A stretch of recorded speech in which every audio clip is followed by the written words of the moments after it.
This is a very important topic, and I think it would be negligent of us to not discuss it, especially considering recent events that have taken place in the GTA. I'm sure many of you, have keeping up with the news, you've heard about the recent incident that took place on Danforth, where some people were harmed, and of course this is a tremendous loss to our city and to the community here. And the family of the apparent shooter, I'm speaking, as the information that's been given to me, came out and said that their son was dealing with severe mental health issues. And he was failed by virtually every system that was put in place to help someone like him. Every safety net that was supposed to be there to ensure someone like him got the help they needed, unfortunately, was removed from him. And so again, our community now is at a crossroads. Many of us are talking about this more openly and trying to think about these issues more critically. I myself actually completed a series on YouTube. I don't know how many of you saw it through Glad Tidings Network. It's another media project that I run. We interviewed people who had dealt with mental health issues. We talked to mental health practitioners to try and shed more light on this particular topic. And alhamdulillah, we have a group of shuyukh and scholars and experts in this field that are going to lend us some of their expertise to this topic in particular today, inshallah. So firstly, I want to open the floor and ask Shaykh Navaid Aziz, who's also speaking in the Canadian context, give us your thoughts on the recent tragedy, the many people who were harmed, and especially the news in light of that their child or the potential suspect in the crime did suffer from mental health issue. How do we as Canadians, how do we as Muslims digest information like that?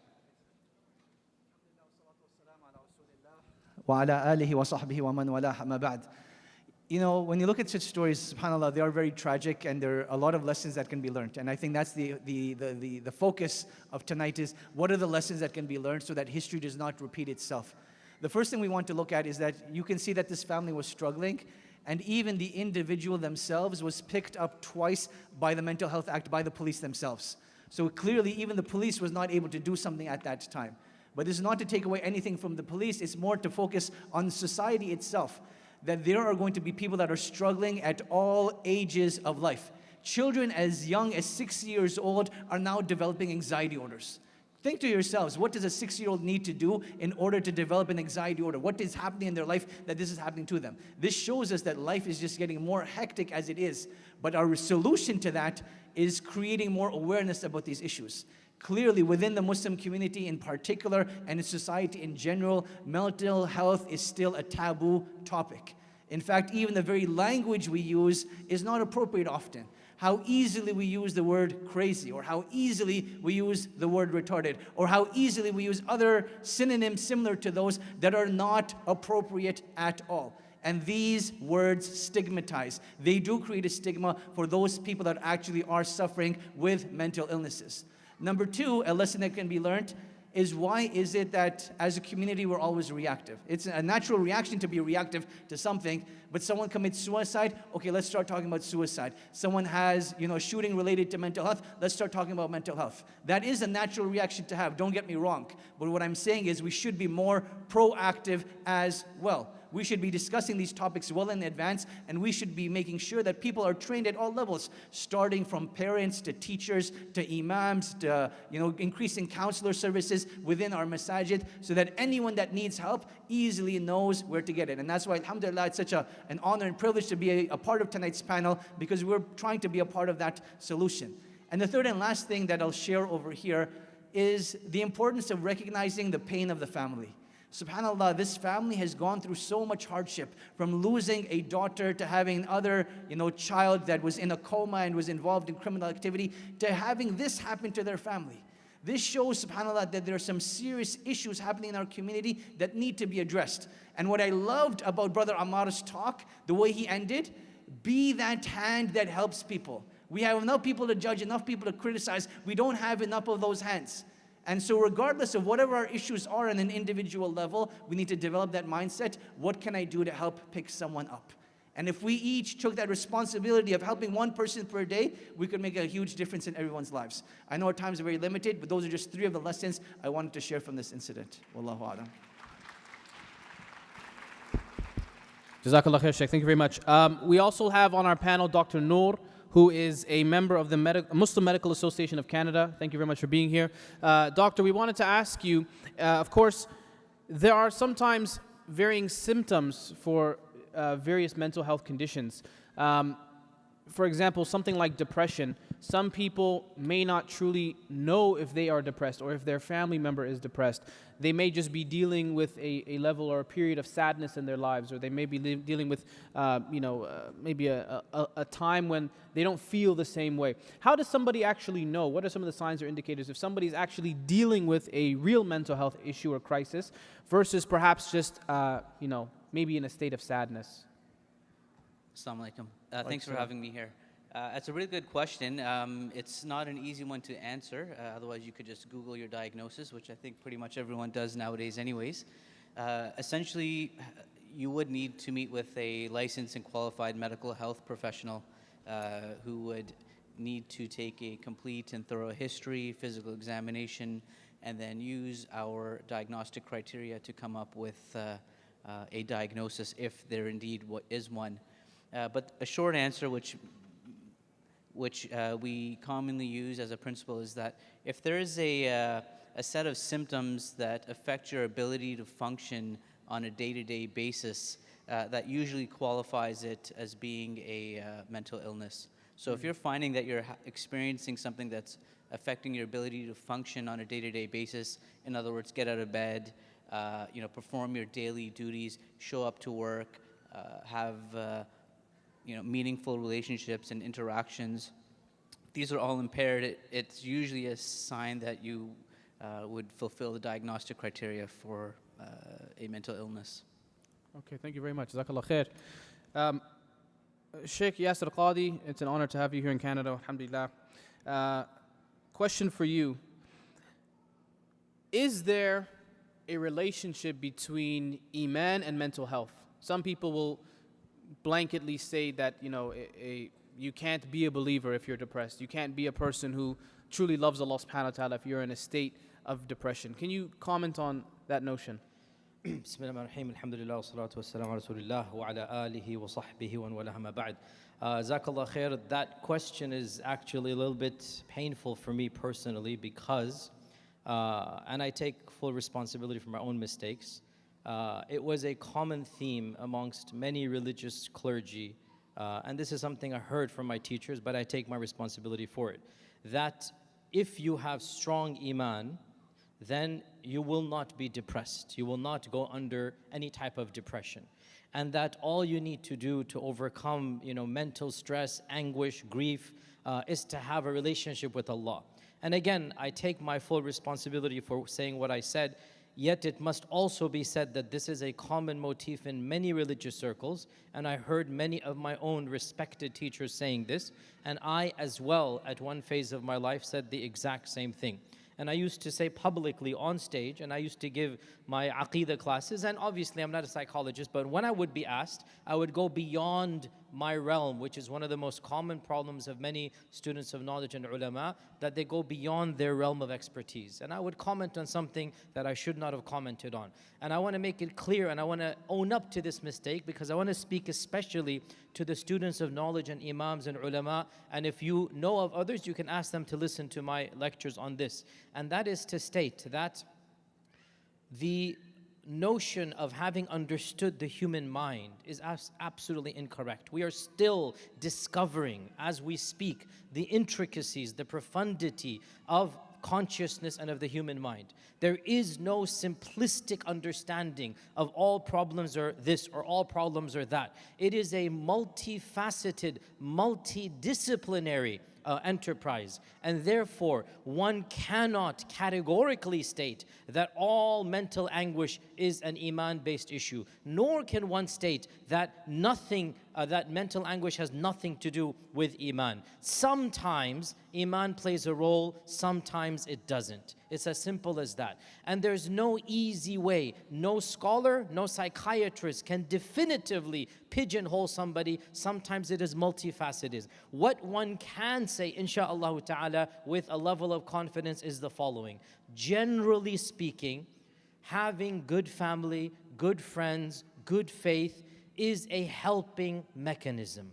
That's the max that can be said.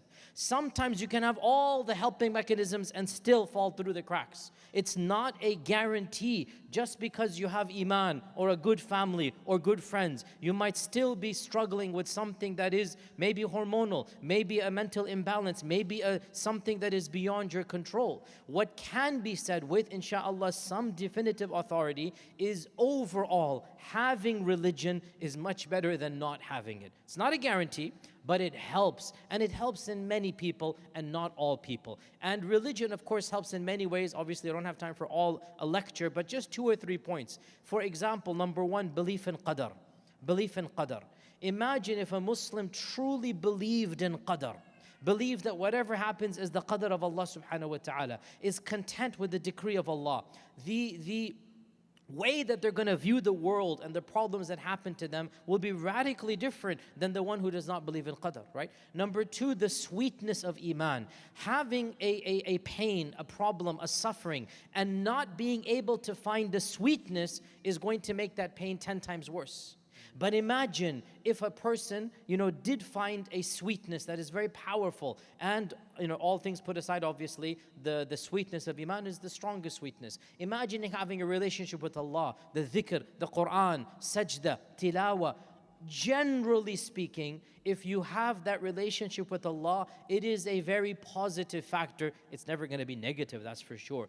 But, and this is the key point, just because you have Iman doesn't mean you will never have depression.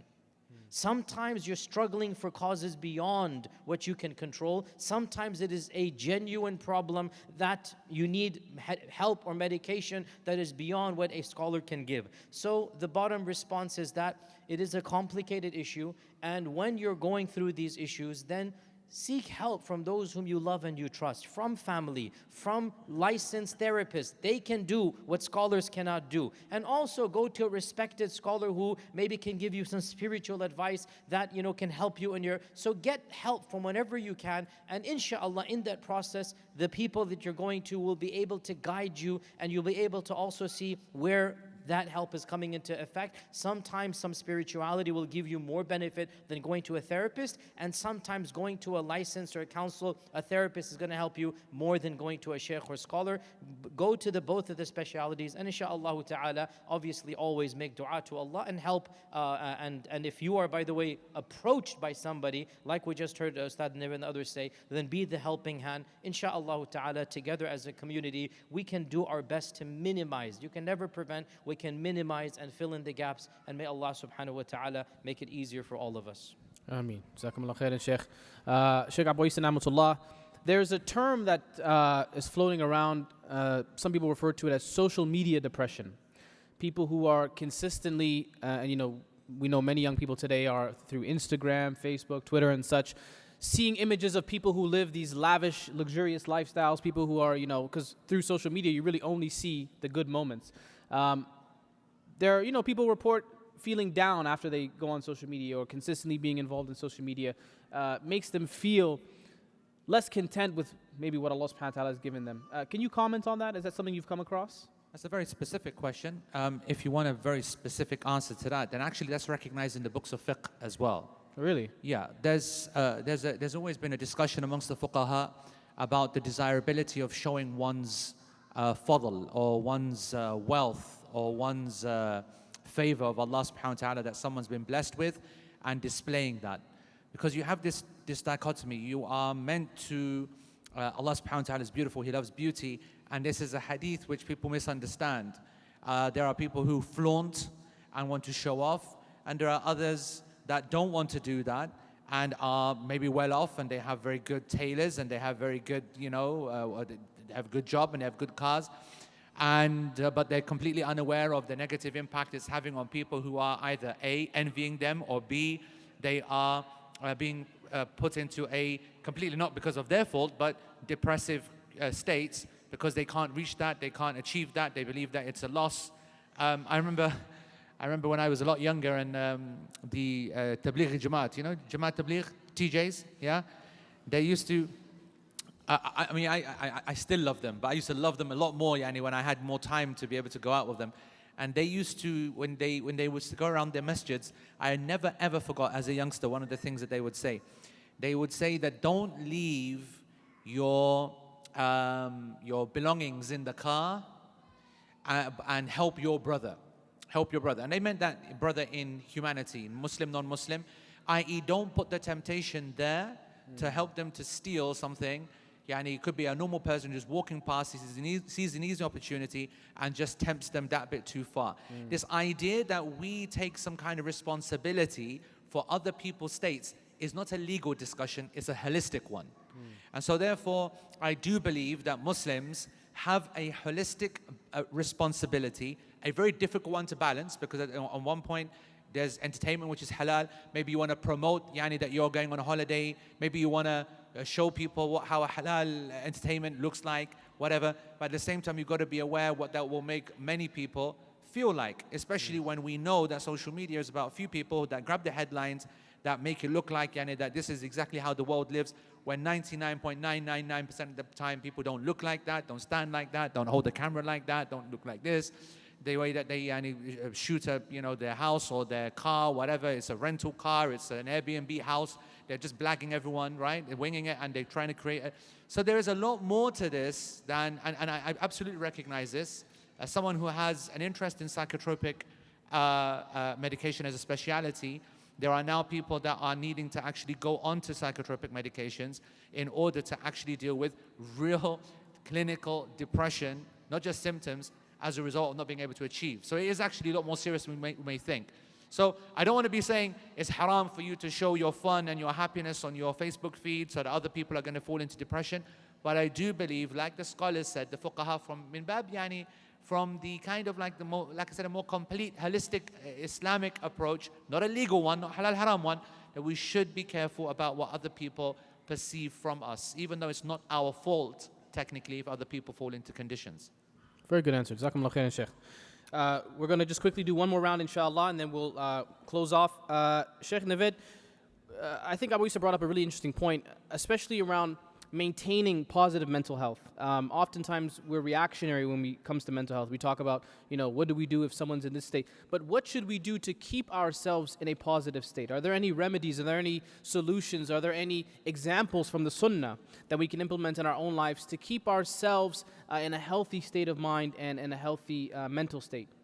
Excellent. Very good question, Puna. Jazakallah khair. 3 things that I can think of off the top of my head.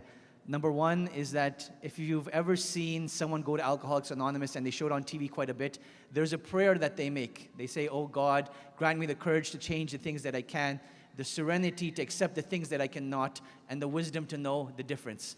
And there's a reason why they start off with these prayers, to recognize that there's a greater being that can help them. For a Muslim, this is Allah subhanahu wa ta'ala. And this is such a powerful thing for believers, that they have a Lord that can help them in any situation. So as Shaykh Yasir was mentioning, our Iman, our faith, our Aqidah definitely does play a huge role in this. So when you know and believe that Allah subhanahu wa ta'ala is on your side, مَا وَدَّعَكَ رَبُّكَ وَمَا قَلَى, that your Lord has not abandoned you, nor does He detest you, this is perhaps one of the greatest blessings that believers have over non-believers. The fact that they know that their Lord is with them at all times. And there is a Lord that is willing to help them at all times, and will help them at all times, as long as they continue to ask Allah subhanahu wa ta'ala for that help. Now, related to this very point, and that is point number 2, we find in the Quran a beautiful example of Yaqub alayhi salam, where he says, "Ashku bathi wa huzni ila Allah wa a'lamu min Allahi ma la ta'lamun." That I complain of my grief and sorrow to Allah subhanahu wa ta'ala, and I know of Allah that which you do not know. We talked about the second part of the ayah in point number 1. The first part of the ayah is talking to Allah subhanahu wa ta'ala about our problems. A lot of us, we need people to vent to. Now, when we vent to people, think about, is it really practical? At the end of the day, they may not be able to do much, and we just make ourselves feel good about it. Imagine you're able to vent to someone that can actually change your situation. And this is what we learn about making dua to Allah subhanahu wa ta'ala. You complain of your weakness. You tell Allah of your weakness. You tell Allah of your hardship. And this is one of the essences of dua, that you're talking to Allah about your problems and asking for His help, recognizing your own weakness, recognizing His strength, recognizing your inability, and recognizing that He is capable of all things. And the third and last thing, you'll notice that there's huge emphasis on meditation in our day and age. Take some time to meditate. For the believer, this is salah. 5 times a day, you're commanded to completely disengage from this world and engage with Allah subhanahu wa ta'ala, engage with the life of the hereafter, spiritually rejuvenate yourself. That meditation is found in the salah. And this is one of the mental health practices that is advocated for in this day and age. We have that in salah if only we took it more seriously. So those are theory of the practices. Keep remembering your aqidah and the positive thoughts about Allah subhanahu wa ta'ala. Continue to make dua to Allah subhanahu wa ta'ala and never give up on that. And seek help and strength in your prayer. May Allah subhanahu wa ta'ala make things easy. Wallahu alam. Wallahu alam. Jazakumullah khairan, Shaykh. Thank you very much. We'll go to Dr. Noor, inshallah. If there is someone who perhaps is in this room or is not in this room right now, who themselves might be dealing with a mental health crisis or issue, or they have a friend or a family member that is dealing with a mental health issue. I know from firsthand experience that sometimes therapists can be outside the realm of affordability for many families. You know, to pay $100 an hour or whatever, it might not be feasible for some families or communities. What remedies can you offer? Any advice for people that do want to seek professional help but may not be in the position to do so? That's a good question. Is this on? That's a good question. May Allah grant all those with any sickness or illness shifa. Amin. The Muslim Medical Association of Canada has put together some resources that people can directly access on our website. I'm sure we'll have the link up at some point where you can get access to coverage to meet with mental health care professionals covered through OHIP. We also have a list of Muslim psychiatrists who may be able to understand and provide care within the context of Islam. And we also have Muslim counselors who are also available at lower fees. And there are also organizations in the community that help subsidize some of these costs. So please don't let, I would say, please don't let costs be a barrier. Please get your foot in the door. There are resources and things to reach out for, inshallah. Very good. And actually, we have the website. I'm sure most of you can see it on the screen behind you. Please do take that information down. Take a picture of it or type it down yourself. I think we'll just leave it up for another 10 or 15 seconds. But don't let that go by without taking note of it. I think that's a really great resource we should all have access to. I want to ask Shaykh Yasir Qadhi about another issue which oftentimes gets tied into this dilemma. When we start talking about mental health, you know, somehow jinn are going to show up. Somehow people have this ambition of connecting, you know, jinn or demonic spirits to someone who might be dealing with a serious medical crisis. In fact, sometimes we'd rather believe we are possessed by jinn than believe we are maybe clinically depressed. What are your thoughts on that? Bismillah. So the topic of mental health and jinns are obviously, once again, very multifaceted. Time is limited. I've given 2 lectures online about the reality of jinn. There's a lot of misconceptions in our community. And what I've discovered, and I'm not an expert raqi, but I've done enough ruqya and I've trained and studied and practiced enough to dabble in the field. And by the way, I don't do it anymore. So if anybody has issues, don't come to me. You can go to Abu Eesa or somebody. I have enough to do on my plate with this regard. But my point is that I've dabbled enough to know that the vast majority of times people think that there's some type of force or demonic possession or jinn. It's actually a figment of their imagination, okay? Culturally speaking, all Muslim cultures love to blame, and this isn't a Desi thing, it's an Arab, it's an Afghani, it's every culture out there. Anything happens, nazala gai. Anything happens, kisi ne jadoo kiya. You know, it's just like the default, you know? Like your food didn't come out good and you blame a jinn. No, maybe you just didn't add the salt you needed to add, you know? Your business is failing, you blame a jinn. Maybe you didn't add the salt in the food that you're selling for the business. So my point is, instead of blaming something, you know, external, supernatural, my own humble experience in this field, the vast majority of times, there's nothing to do with anything that's metaphysical.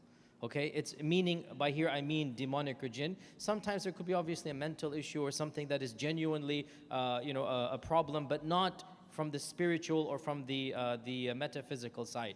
Yes, once in a blue moon, and by the way, Muslims aren't the only religion that believe in this. You should all be aware that Catholics, for example, they actually have a type of priest that licensed, that trains, the Vatican approves. It's very rare, but there is a department in the Vatican, and I'm not joking about this, where specific priests are trained in the art of possession and demonic, expulsion and whatnot, and they are licensed. Now, according to Catholic law, and I wish we Muslims did the same, by the way, we should do the exact same thing.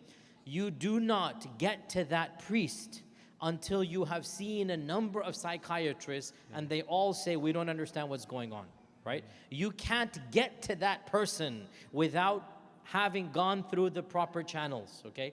The majority of times, the vast majority of times, it's nothing to do with the other world. It's to do with our own world, our own issues. And we just want to find an easy way out and find a blame here and there. Yes, it is true, and I've dealt with some cases, and my online lectures will give you some more. Very rarely, there's things involved that truly are from the other world. And in that case, yes, we need to bring in an expert raqi, an expert person who does these things. And of course, that has its methodology and procedure. However, here's a simple point.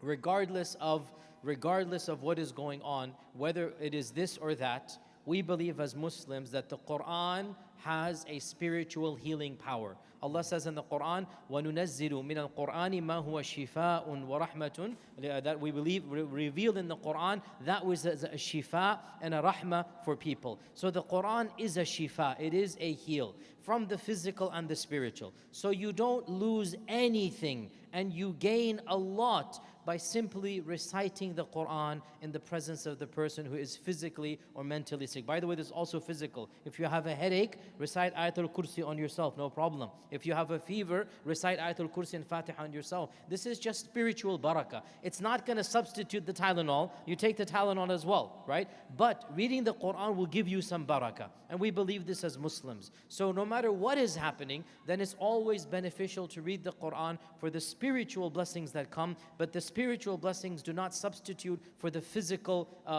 procedure and the mechanisms that need to take place. So the bottom line, rarely, very rarely, is it something that is metaphysical. The vast majority of times, what we consider to be a mental illness or whatnot is something that is diagnosable, treatable. You give medicine for it, or you give therapy or counseling. You don't need to go to the world of the jinn and whatnot. Very rarely, when you do, then find a qualified person after you have exhausted the physical manners and gone through the therapist, and they've all said this is atypical, bizarre, we've never seen anything like it. Then you may go beyond this, and you don't lose anything by reading Quran from the beginning all the way to the end, and Allah subhanahu wa ta'ala knows best.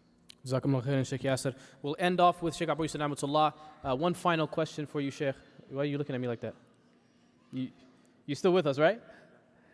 Don't worry, Shaykh. I control the time, inshallah. They don't control the time, inshallah. Don't worry. We are going to get to Shaykh Yasir's lecture. Don't worry, inshallah. We are going to finish before Maghrib. But final question, and I want to end this kind of tying it into the point I mentioned in the beginning. There are circumstances whereby someone who might be dealing with some type of mental health issue either harms themselves or harms others. There have been circumstances where people have harmed themselves, and we know that ultimately sometimes we do hear of issues of suicide. There are some people who are not really sure what is the state of this type of person, a person who is in this type of mental state, and they end up committing the ultimate act of either harming themselves or others. I don't know if it's a correct thing to ask, but what really is their position with Allah subhanahu wa ta'ala? How would Allah Azza wa Jalla judge that person? Yeah, that's a very difficult question, especially in only 1 minute left, and we are over time. And as much as I'd love to cut Shaykh Yasir's lecture, and don't tempt me like that, but I do. I will say that when it comes to the issues of the end of a person, the decision of Allah with respect to someone, it's difficult enough without incredible complications like suicide or murdering others and so on. It's incredibly difficult. And at the same time, we don't want to be going with the whole liberal kind of flow of this kind of humanist approach where you can't judge anyone and you can't judge me and you can't say about that. Actually, it's the exact opposite. Allah subhanahu wa ta'ala sent insan to judge from the obvious and outward actions, and it's the responsibility of scholars to put those rulings. And there are legal realities, such as the prayer that's being made over them, such as the level of the act that's being done, such as whether the person was in the right state of mind or not. I mean, our literature has a huge resource on whether divorce is enacted when a person has shouted and got so angry that they are considered to have lost their mind. And that's just in divorce. What then do you think about killing someone and someone who's actually proven to have mental issues? So it is best that we refrain from judgment and gossip at the level of the masses, but you should know that the scholars have a difficult decision to make, and you should not judge your scholars and their decisions. If they say that we are not praying over them, or we are praying, or someone else is going to pray, or I need to not give this person the limelight, and I can't pray because the media will say X, Y, Z. You need to respect that this is a very sensitive and difficult situation, especially in non-Muslim countries, as well as the Islamic issue as well, and Allah knows best. Jazakumullah khair, and thank you very much to all of our panelists. Give them a big round of applause, everyone who participated today. Walhamdulillah.